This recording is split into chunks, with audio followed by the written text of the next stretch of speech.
Hey guys, it's WaifuGate here again. Today we'll be going over a how to build your collection type deal, like video, if you will. So, because I get this asked a lot, this on stream, where it's like people will come in and they'll be like, "Hey, I'm new to the game. Where's the best place to start? What do I do? How do I avoid wasting resources? How do I build my resources the best, etc." And this video is going to kind of cover all of that. Hopefully, I don't miss anything big.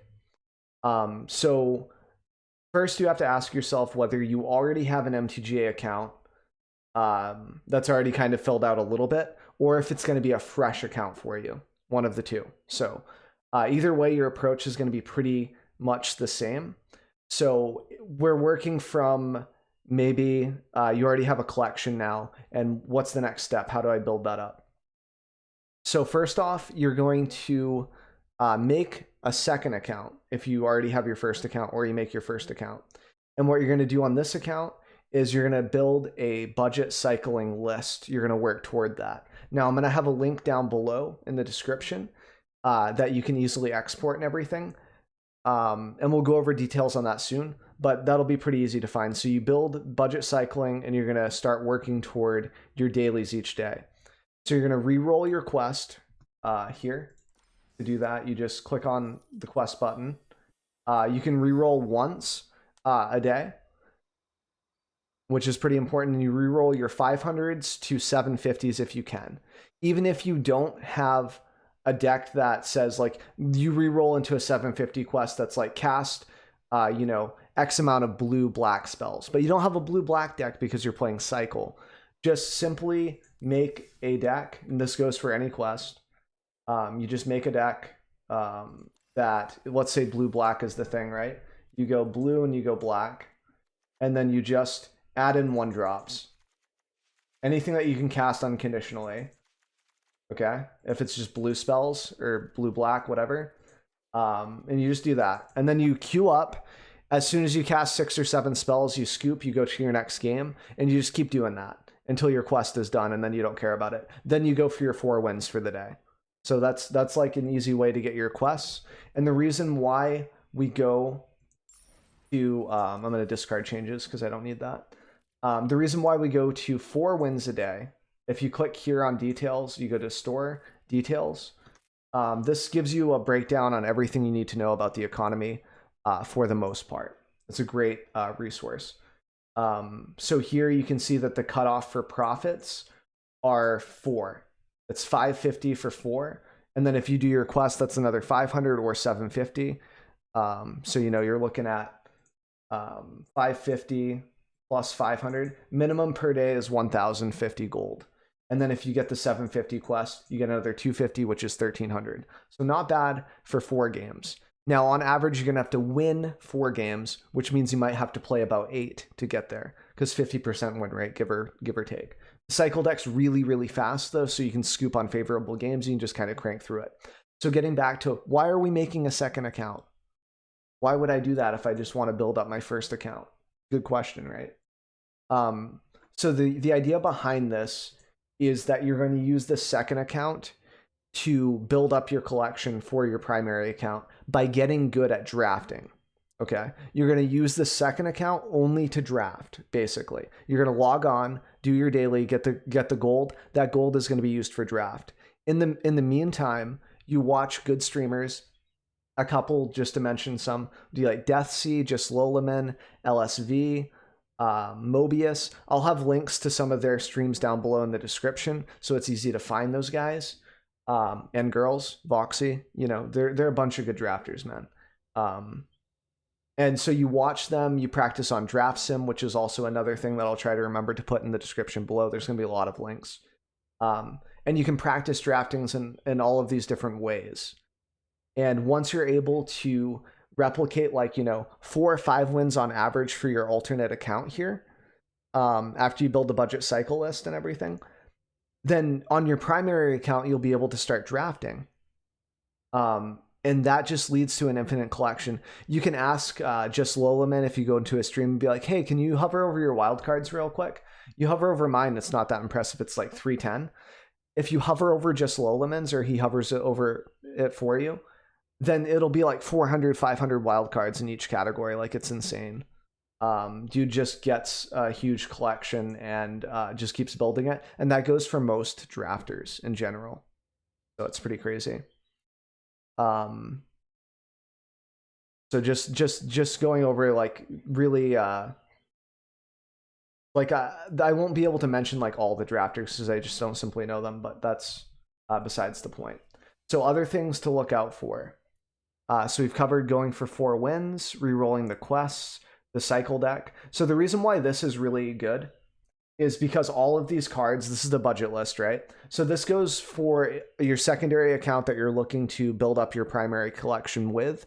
On top of, if this is your first account ever, you can replicate this twice. Like, you can go cycle deck once you get this going once, then you make your second account and you can do the cycle list again. This is just such a cheap list, and the cards are going to be in standard for a while. And I think that the deck is going to stay pretty healthy overall, unless they ban something or whatever, which they're all commons and uncommons. You're not going to be too hurt by it.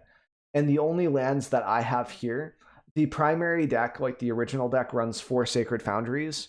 These can be any lands, though. These can be your life gain lands. For the tap lands, these could be basics even. I probably wouldn't recommend basics, but if you absolutely have to, you could do, like, 2 more mountains, 2 more plains, etc. It's just going to be less consistent on the cycling and being able to cast your cards on curve. Other than that, there's only 1 rare in the deck, which is your Luris, and then everything else is commons and uncommons. And the other part why I like the triomes here is because they're rares. They're tri-lands, they cycle, so they're still relevant for the list, even though they're a little more expensive. And they're going to stay in standard for a while because they're from the new set. So it's like you're crafting to be efficient for your whole collection over time. It's just not terrible. Okay. So that's pretty much the idea behind this list. But you can replace these with anything.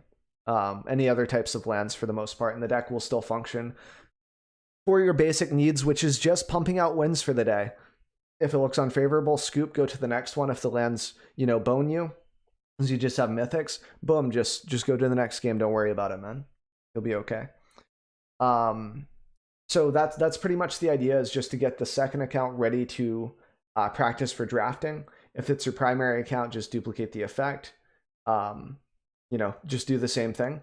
And then use 1 to sort of build up your collection slowly. Work toward a T1 deck that you enjoy. How do I know if I like a list? Well, watch a streamer play your list, the list that you're interested in. Like, let's say it's Yori and Jeskai, whatever. Also consider cards that are rotating in and out. What'sinstandard.com will kind of help you with that. I'll try to remember that link down below too. Kind of give you an idea when cards are rotating out, if it's worth investing wild cards into, etc. And usually craft your lands before the overpowered rares. Like in this list, if you're really enjoying the cycling list, you can craft the Sacred Foundries, for example, and it's not too bad. And then they'll rotate out eventually, but at least you can enjoy the fast deck in standard for the moment. And then build towards something else. Also, if you build these triomes, you're building toward Jeskai Yorion, which is a pretty hot list right now. So just something to consider. And then in regards to when you're first starting your account up, things to consider: the basic economy, which you can get to this with the store down at the bottom right, etc. And then, so here, whenever you open up a pack of cards, this isn't during draft, mind you. This is just, you're in your packs menu and you click on this. That's what this is about. Okay. So 1 in 30 chance you get a rare, 1 in 30 chance that you get a mythic. Every time you open up a new pack, like here, not in draft, you will get a better chance to get a wild card if you did not crack open a wild card of this type. So 1 in 5 chance of getting an uncommon, 1 in 3 chance of getting a common, 1 in 30 for a rare. If I open up a pack, then I have like a 1 in 29 chance or so. And they go in detail here. They highlight this. So that's for that, okay? So every time you open it, just a little bit better of a chance until you open up that wild card, and then this resets to 1 in 30. So like you open up like 10 packs, then you got like a 1 in like, 20 chance of getting that wild card, you crack it, then it resets. So something to keep in mind when you're buying that. Overdrafting, that's what you're opting into, is kind of gaming that economy. And then this wheel also goes up. This wheel will not go up if you're opening up packs for draft. So on your main account that you're not drafting with, this is something to keep in mind when you're investing wildcards or you're buying packs, etc. Something like that. If they still have the new player experience like pack thing where it's like X amount of gems to get some packs to start out with, I remember that being highly good value too. For your main account, maybe not so much for your draft, your free account. You don't really want to spend money on the account that you're just using to practice draft. But the idea here is that you make really good decisions on cards that you will enjoy playing. You get a feel for draft. And after you learn how to draft with that second account, you're just going to have, a crazy collection. I've had someone from chat already, Rockets, I believe, come in and be like, hey, I started to do the draft thing that you recommended. I've been on it, for a few days, and it's been working out fantastically. I have Cycle built. It's such an easy deck to play, and I'm just cranking out those daily wins, and I'm practicing drafting, and I'm really liking it. The stress from not having to worry about me wasting gold on my main account allows me to be a little more free over here. Not his exact words, but that's basically what he was saying, or she was saying. I'm not sure. Probably a he, but I don't want to assume, So I think that just about covers it. I'm just going to read over the notes just to make sure that I'm not missing anything super vital. Yeah,